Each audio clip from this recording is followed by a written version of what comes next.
Bonjour tout le monde, on est le lundi 10 juin justement.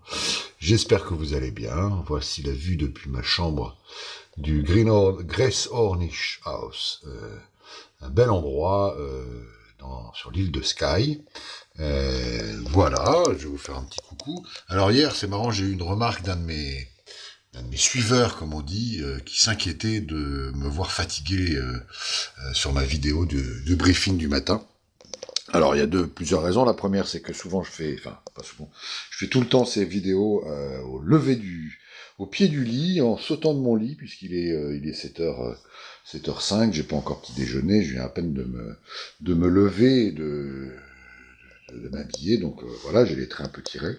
Et puis, deuxièmement, c'est vrai que c'est quand même si je m'éclate et même si c'est super, c'est tous les matins lever 6h30, c'est au moins 8 à 10 heures dehors, souvent quand même ici dans la pluie, et puis faire de la moto, c'est pas conduire une voiture, ça demande, sans être un marathon, c'est quand même un exercice physique et de concentration qui demande un peu d'effort. Donc effectivement, c'est pour ça que je fais des breaks tous les 5-6 jours.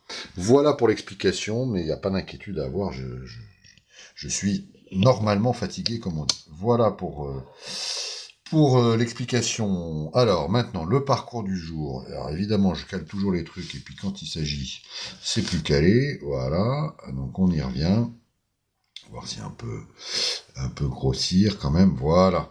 Alors, aujourd'hui, je suis à Edinburgh, qui est donc là, vraiment un peu à l'extrémité de l'île de Skye. L'île de Skye, c'est ça. Et l'idée, c'est de rejoindre ici Inver. Alors, je me trompe toujours parce qu'il y a Inverarey, au sud commence à être un peu au sud de l'Écosse. Alors, je vais finir donc le tour de l'île de Skye, revenir sur le continent par un petit ferry, au lieu de prendre le pont comme j'ai fait à l'aller, et puis là, enchaîner, je pense, des routes qui vont être plutôt roulantes, puisqu'on arrive dans la partie très habitée de l'Écosse, avec notamment Fort William, qui est une vraie capitale, puisqu'il y a 10 000 habitants, et c'est surtout au pied du Ben Nevis, qui est juste là, sachant que le Ben Nevis est le sommet le plus haut du Royaume-Uni à 1344 mètres. Alors excusez-moi, il y a un mec dans le couloir qui hurle, donc on va attendre qu'il se calme. Et puis donc continuer à descendre vers le sud, Oban, que je vais éviter, mais qui est aussi une grosse ville, pour arriver donc à Inverarey, qui est au bord du Loch Fyne, qui est un château du 18e.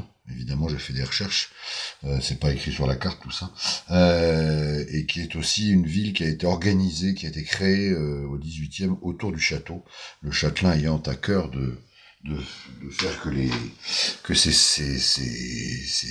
employés soient bien logés. Voilà pour aujourd'hui. Comme d'habitude, je ne veux pas parler du temps, mais je vous souhaite une bien belle journée. Allez, à plus.